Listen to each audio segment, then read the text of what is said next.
Bonjour, dans cette nouvelle vidéo concernant un cours sur les nombres complexes, deuxième partie. Donc je conseille les élèves qui n'ont pas eu l'occasion de voir la première partie, de le voir avant de voir celle-là. Comme ça, ils vont avoir plus de facilité à suivre cette vidéo. Là, cette fois-ci, on va travailler sur les équations de second degré. Si on considère l'équation AZ carré plus BZ plus C égale à 0, c'est pareil de ce que vous avez vu par exemple en première, sauf ce qui changera ici, c'est que le variable, au lieu de travailler avec X, on travaille avec le Z. Une sorte de dire que comme quoi on va travailler souvent sur l'ensemble C, bien sûr avec un delta négatif. On va essayer de comprendre tout ça au fur et à mesure de cette vidéo, d'accord? Là, bien sûr, il n'y aura pas un grand changement par rapport à ce que vous avez en première aussi concernant le delta. Delta, ça sera toujours égal à B carré moins 4AC. Il y aura trois cas possibles. Le delta est égal à 0. Dans ce cas-là, on aura une unique solution. Si vous vous rappelez, c'était donc x0 égale à moins b sur 2a. Cette fois-ci, donc, ça sera z0 égale à moins b sur 2a. Pareil que lorsque le delta est strictement positif, on aura deux solutions. Donc, si vous vous rappelez, c'était x1 et x2 moins b moins racine carrée de delta sur 2a. Ou bien moins b plus racine carrée de delta sur 2a. Et ce qui changera, c'est tout simplement au lieu de dire x1 et x2, on va parler de z1 et z2. Par contre, lorsque le delta il est inférieur à 0, si vous vous rappelez, lorsqu'on trouve un delta strictement inférieur à 0, on dit que l'équation n'admet pas de solution. Bien sûr, tout ça, ça se passe dans R. Mais dans C, lorsqu'on trouve le delta il est inférieur, strictement inférieur à 0, on aura deux solutions conjuguées. Ce qu'on appelle Z1 qui est égal à moins B moins I racine carrée de moins delta sur 2A. Ils sont conjugués, donc le moins il va changer en plus. Là, on pourra poser la question pourquoi on voit un moins en dessous de la racine carrée, sachant que toujours on doit faire la racine carrée de quelque chose de positif. C'est le cas, puisque le delta il est strictement inférieur à 0, moins delta sera positif. Du coup, ce qu'on va trouver ici en dessous de cette racine carrée, ça sera bien sûr positif. On va essayer de mettre ça dans un exemple pour mieux comprendre ce théorème. Donc, dans cet exercice d'application, résoudre l'équation z carré moins 2z égale à moins 3. Bien sûr, ici, j'ai pris un exemple, mais il fallait mentionner qu'on doit résoudre cette équation dans C. Comme ça, pour bien préciser que lorsqu'on a delta il est inférieur à 0, bien strictement inférieur à 0, on aura bien sûr deux solutions. Sinon, dans R, si on a delta il est strictement inférieur à 0, il n'y aura pas de solution. La première chose, donc, il faut d'abord écrire cette équation sous la forme de AZ carré plus BZ plus C. Pour cela, je dois tout simplement passer le moins 3 à ma gauche. Donc, moins 3, ça fera plus 3 égale à 0. Du coup, on va se retrouver avec A égale à 1, B égale à moins 2 et le C égale à 3. D'accord? On va bien sûr calculer le delta. Dans la formule ne changera pas. C'est toujours B carré moins 4AC, que ça sera dans R ou bien dans C. Le b carré, ça fera moins 2 au carré, ça va me faire 4. Moins 4 fois 1 fois 3, ça va me faire 12. Ça va me donner moins 8. Donc là, on a le delta, il est strictement inférieur à 0. Donc, l'équation admet deux solutions ou deux racines. Bien sûr, il faut préciser que c'est dans l'ensemble C. Je vous rappelle que l'ensemble C, c'est l'ensemble des nombres complexes. Z1, c'est égal à quoi? On a dit c'est moins b, ça il faut l'apprendre par cœur, moins i racine carrée de moins delta, ça ressemble beaucoup à x1 sur 2a et x2, ce qui change c'est au lieu de faire moins racine carrée de delta, donc on doit faire moins i racine carrée de moins delta, et là je remplace, donc le moins b, donc le b égale à moins 2, moins b ça sera 2, moins i racine carrée, donc le delta c'est égal à moins 8, moins delta ça sera 8. Sur 2 fois 1, ça fait 2. Là, si on pourra simplifier ça, ça sera mieux. Donc, racine carrée de 8, c'est quoi? Donc là, on va le faire d'une manière séparée, juste là pour comprendre comment on pourra simplifier ça. Racine carrée de 8, c'est égal à racine carrée de 4 fois 2, qui est égal à racine carrée de 4 fois racine carrée de 2, et racine carrée de 4, ça sera 2. Donc, racine carrée de 8, c'est égal à 2 racine carrée de 2. Là, je remplace tout simplement, donc ça fera moins 2 i racine carrée de 2 sur 2. On pourra encore simplifier ça. Il faut faire juste là attention parce que je remarque pas mal de fois que les élèves, ils enlèvent un 2 de là et un 2 de là. Et c'est faux. Tout simplement, il faut, là, si vous voulez comprendre, il faut factoriser d'abord par 2. Facteur de 1 moins 2, moins i racine carrée de 2 sur 2. Et on va là, on pourra maintenant simplifier par ce 2 là. Et on va se retrouver avec 1 moins i racine carrée de 2. D'accord? Pour le Z2, bah, le Z2, c'est le conjugué, c'est le Z1 bar qui est égal à 1 plus i racine carrée de 2. D'accord? Sinon, si vous voulez, bah, tout simplement, vous pouvez utiliser la formule, pareil que tout à l'heure, donc moins b plus i racine carrée de moins delta sur 2a. Et après avoir donc remplacé le b, le a et le delta et simplifié, on va se retrouver avec cette solution qui est égale à 1 plus i racine carrée de 2. Voilà pour un exercice d'application sur les équations de second degré dont le delta est strictement inférieur à 0. Sinon, on va passer à ce qu'on appelle les différentes écritures d'un nombre complexe. Donc, pour les écritures d'un nombre complexe, je vous rappelle qu'on a vu dans la première vidéo que z s'écrit toujours sous la forme de z égale à a plus ib. D'accord? Donc, cette écriture-là, ça s'appelle l'écriture algébrique, ou ce qu'on appelle la forme algébrique. D'accord? C'est quoi une forme algébrique? C'est une forme qui nous permet tout simplement d'avoir la partie réelle qui est A et la partie imaginaire d'un nombre complexe. Les autres formes, donc les autres écritures d'un nombre complexe, c'est ce qu'on appelle la forme trigonométrique. C'est quoi la forme trigonométrique? Donc ce Z-là, qui sous la forme algébrique, on peut l'écrire sous la forme de module de Z, entre parenthèses cos de θ, plus I sinus θ. D'accord? C'est quoi donc le module de Z? Le module de Z, c'est simple, on a dit, puisque si on a bien sûr la forme algébrique, bah, le module de Z, c'est tout simplement la partie réelle au carré, plus la partie imaginaire au carré, avec une grande racine. Et c'est quoi le θ? Le θ, c'est ce qu'on appelle l'argument de Z. Donc l'argument de Z, c'est égal à θ. Et ce θ-là, il doit vérifier deux conditions. C'est que le cos de θ, ça doit être égal à la partie réelle du nombre complexe, qu'on appelle le A, sur le module de Z. Et le sinus de θ, c'est égal à la partie imaginaire de Z sur le module de Z. D'accord? Bien sûr, tout ça, on va essayer de le mettre en application.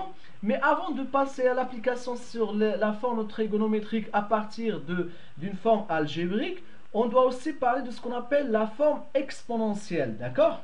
C'est quoi la forme exponentielle? C'est tout simplement si on part par exemple de Z, toujours la forme algébrique A plus IB, ou bien X plus IY, comme vous voulez. Bah, le moment où je calcule le module de Z, que je vous rappelle encore une fois, c'est la racine carrée de la partie réelle au carré plus le carré de la partie imaginaire, et aussi de calculer l'argument de Z, qu'on va le poser que c'est égal à θ. Le moment où je calcule le module et le θ, c'est-à-dire l'argument de Z, bah, la forme exponentielle de Z, qui était sous la forme algébrique A plus IB, Z égale le module de Z exponentielle de Iθ. D'accord? Donc si vous pouvez le remarquer, le moment où je calcule le module et l'argument d'un nombre complexe, la forme exponentielle et la forme trigonométrique, c'est facile. La forme trigonométrique, c'est tout simplement le module de Z, entre parenthèses cos de θ, qui est l'argument de Z plus I sinus de θ. Et la forme exponentielle, c'est le module de Z exponentielle de Iθ. D'accord? Pour finir, on va juste là parler un petit peu de ce qu'on appelle la formule de Moivre. Le moment par exemple où j'ai cos de θ plus I sinus de θ à la puissance, ce qu'on appelle la forme trigonométrique à la puissance n, bah ça c'est égal à cos n θ plus I sinus n θ. Et bien sûr, pareil pour la forme exponentielle, si on a exponentielle de Eθ à la puissance n, bah c'est égal tout simplement à exponentielle n Eθ. On va essayer de mettre tout ça dans un exemple et on verra est-ce qu'on a compris ou pas, d'accord? Donc pour notre exemple, j'ai choisi une partie d'un exercice type bac dans lequel on va essayer de résoudre cette équation. On va essayer d'écrire les solutions sous forme algébrique, forme exponentielle, voire aussi forme trigonométrique, et de donner la valeur exacte, c'est-à-dire l'utilisation de la formule de Moivre, d'accord? Pour le moment, on va essayer d'abord de résoudre cette équation. Donc, on a z carré moins 2z plus 4 égale à 0. On calcule le delta, c'est comme si on travaille dans R. C'est-à-dire le delta ne changera pas. C'est toujours b carré moins 4ac. Le b c'est égal à moins 2. Ben, moins 2 au carré, ça va faire 4. Moins 4 fois a, le a égale à 1 et le c égale à 4. Donc 4 fois 1 fois 4, ça va faire 16. Donc delta égale à moins 12. Du coup, on va se retrouver avec deux solutions qui appartiennent à l'ensemble C, moins b moins i racine carrée de moins delta sur 2a. Et là, on remplace, donc moins b, donc le b égale à moins 2, moins b, ça sera 2, moins i racine carrée de 12 sur 2a, c'est-à-dire a égale à 1, donc 2 fois 1, ça fait 2. Juste là pour la racine carrée de 12, pareil que tout à l'heure, donc racine carrée de 12, c'est égal à 4 fois 3. Et là, on fait racine carrée de 4, ça fait 2, racine carrée de 3, qui est égal à 2 moins 2i racine carrée de 3 sur 2. Pareil que tout à l'heure, on pourra simplifier par 2. Je vais faire juste l'attention de ne pas barrer ce 2-là et ce 2-là. Il faut d'abord factoriser par 2. Facteur de 1 moins i racine carrée de 3 sur 2. En simplifiant par ce 2-là. Et voilà la première solution. Bien sûr, la deuxième solution, ce qu'on appelle le Z2, ça sera le conjugué de Z1. Je vous rappelle que le conjugué, on doit changer juste là le signe de la partie imaginaire. C'est 1 plus i racine carrée de 3. Et là, on va essayer de relire la question. Les solutions seront notées Z' et Z seconde. Z' désigne la solution dont la partie imaginaire est positive. Bah, la partie imaginaire est positive, c'est celle de Z2, parce que la partie imaginaire de Z2, c'est égal à plus racine carrée de 3, et la partie imaginaire de Z1, c'est moins racine carrée de 3. Donc, Z' sera égal à 1 plus i racine carrée de 3. Et Z seconde, c'est égal à 1 moins i racine carrée de 3. D'accord?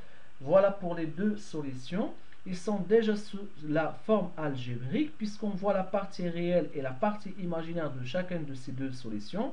On va passer maintenant donc, à la deuxième partie de la question 1. On va essayer de les écrire sous la forme exponentielle. D'accord? Donc là, on va juste la marquer c'est quoi Z1 ou bien Z' et Z seconde. Donc là, on va juste la marquer c'est quoi le Z' qu'on a trouvé. On a trouvé que c'était égal à 1 plus i racine carrée de 3. Et le Z seconde, on a trouvé que c'était 1 moins i racine carrée de 3. Donc je vous rappelle, pour avoir ce qu'on appelle la forme exponentielle, on doit d'abord calculer le module de Z. Donc là, on va calculer le module de Z', c'est égal à quoi?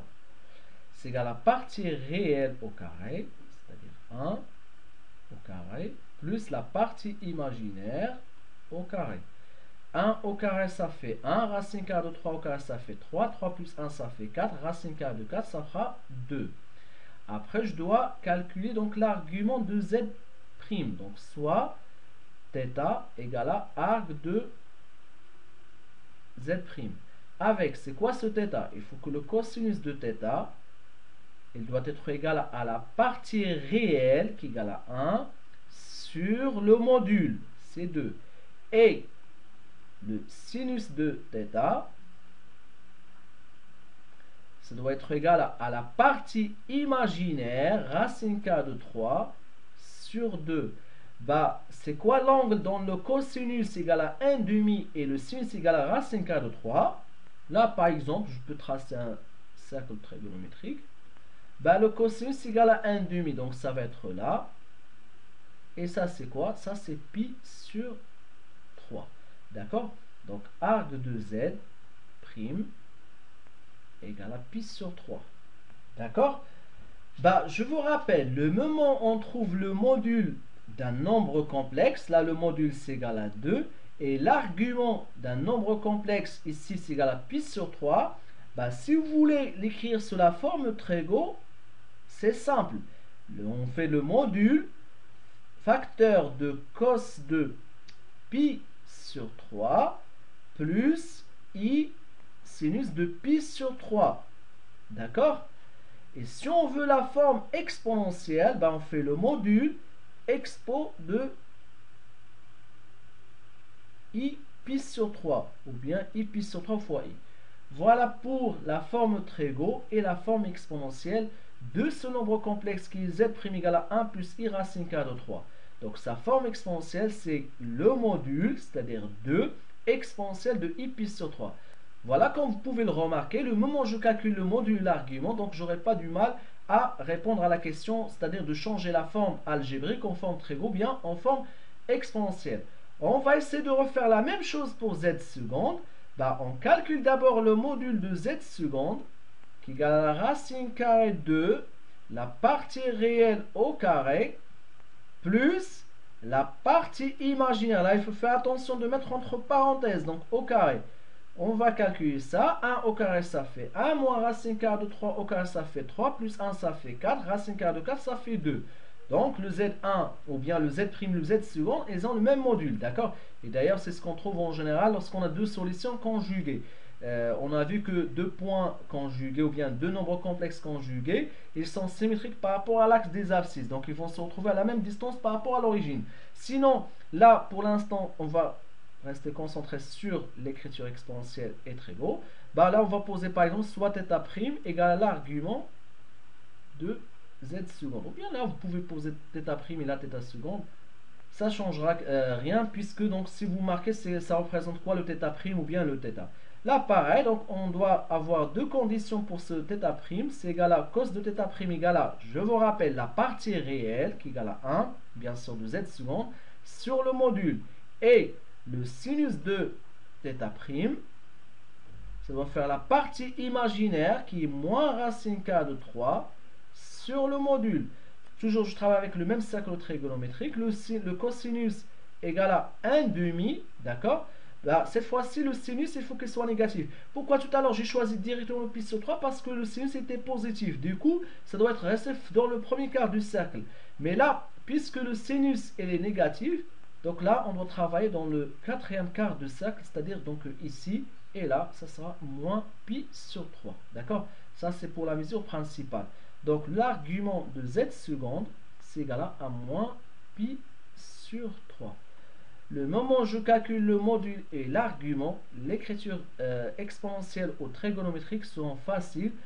Z seconde, c'est égal à le module de z seconde, c'est-à-dire 2 facteur de cos de θ', c'est-à-dire de moins pi sur 3, plus i sinus du module de z seconde, c'est-à-dire sinus de moins pi sur 3.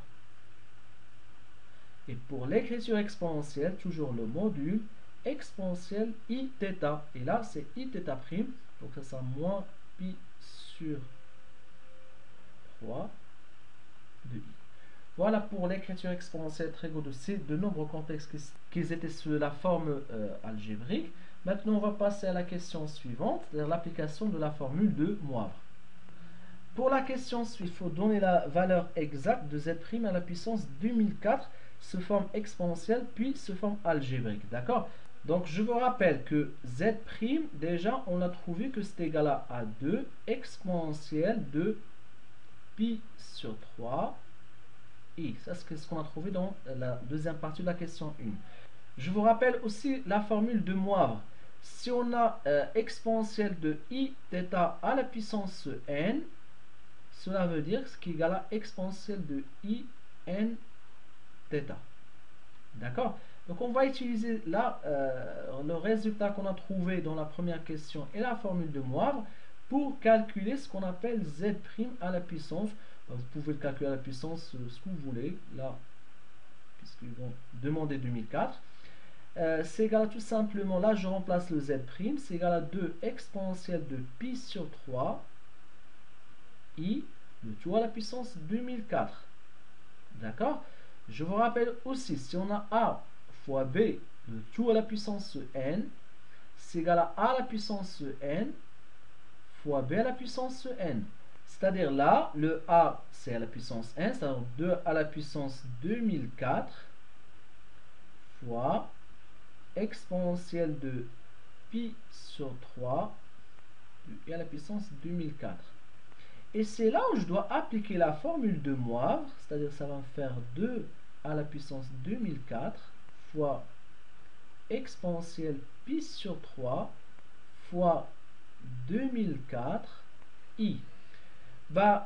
Pi fois 2004 sur 3. Donc là, 2004 divisé par 3. Donc si je divise 2004 par 3, ça va me faire 668 pi, bien sûr toujours fois i. D'accord? Bien sûr, donc pour 668 pi, normalement sa mesure principale c'est 0 modulo 2 pi. D'accord? En fait, on enlève le maximum du nombre de tours. Donc là, si vous voulez juste un petit rappel sur la mesure principale, une technique simple, bah là c'est 0, 2 pi, 4 pi, 6 pi. À chaque tour, donc vous rajoutez 2 pi. Donc si vous rajoutez à chaque fois 2 pi, à un certain moment vous tombez sur 668 qui sera ici. Bah 668 pi va tomber au même endroit que 0. D'accord? Ce qui va me faire tout simplement 2 à la puissance 2004 exponentielle 0i. D'accord? Autrement dit, bah 0 fois i ça fait 0 et e à la puissance 0 ça fera 1, ça va faire 2 à la puissance 2004. Voilà donc pour l'écriture algébrique et pour l'écriture exponentielle, la forme exponentielle de z' à la puissance 2004.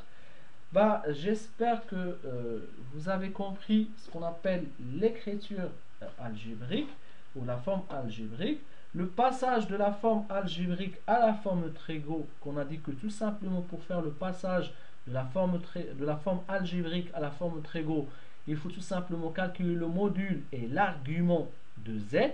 Je vous rappelle aussi que sans la forme algébrique, c'est-à-dire là on voit la partie réelle et la partie imaginaire, vous ne pouvez pas calculer le module et l'argument. D'accord? Donc il faut toujours passer par la forme algébrique, puis la forme trégo en calculant l'argument et le module.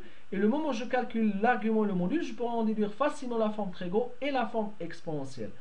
Bah, voilà pour cette vidéo. J'espère que c'était utile pour vous. Bah, si vous avez trouvé que cette vidéo elle était utile pour vous, bah, vous n'hésitez pas à le partager avec vos amis.